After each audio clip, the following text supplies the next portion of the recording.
Well, so this is Accra, and today we're driving through some neighborhoods in the city of Accra. People say that Accra has a laid back feel to it, and that's probably true for the most part, especially in residential neighborhoods. And that's just the way that I like it. Well, now Accra is definitely not one of the major cities in the world, but I think it's fair to say that it is fairly well known in Africa at least. But what isn't well known about Accra is what I am going to reveal today. Yeah, well, this is a kind of well kept secret in Ghana because people do not talk about it. But I feel that it is a very important piece of information, and that is why I'm going to talk about it today. Now, did you know that Accra is an earthquake prone zone? Yeah, Accra is prone to earthquakes, and as a matter of fact, we have had several earthquakes and earth tremors.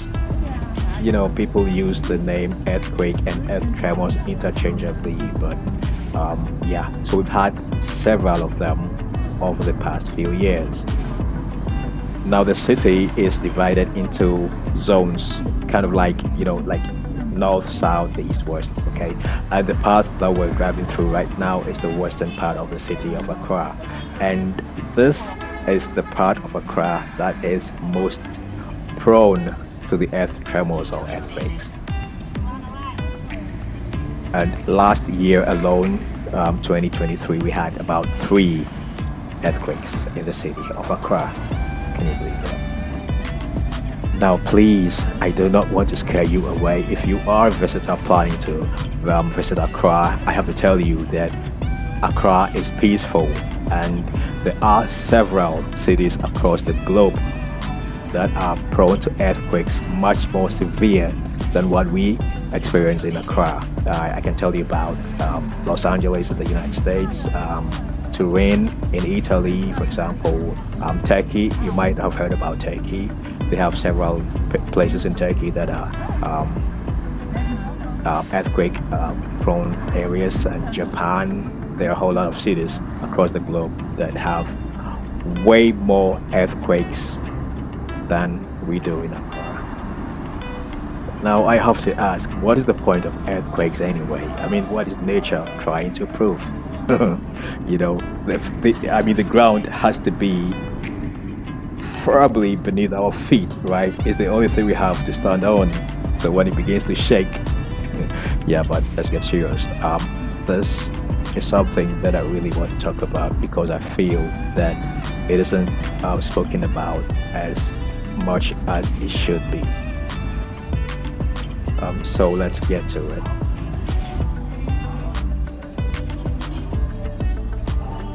Now, Accra has always had a history of seismic activity, and the current state of public education on earthquake safety is negligible. You don't hear people talk about it, and I feel that that is a serious problem.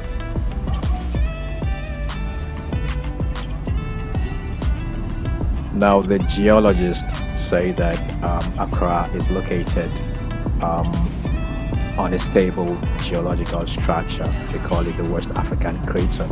But despite it being relatively stable, Accra has experienced several significant tremors and earthquakes in the past, and also in recent times. The very first recorded earthquake in Accra was way back in the 17th century, specifically in 1636.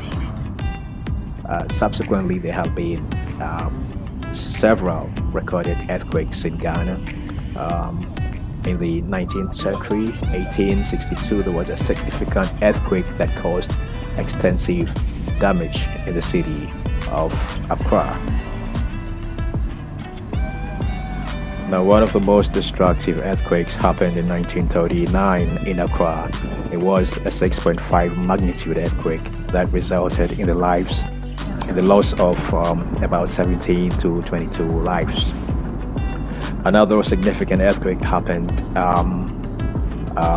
in 1997, and it was a moderate earthquake, 4.8 magnitude earthquake that caused a lot of panic, but there was minimal damage. And then in 2018, there was a series of minor tremors that indicated ongoing seismic activity. Also in 2020, there was a series of tremors with magnitudes ranging from 3.7 to 4.2. And then only last year we had also minor earthquakes that raised concerns about Accra's preparedness for earthquakes. When it comes to the impact of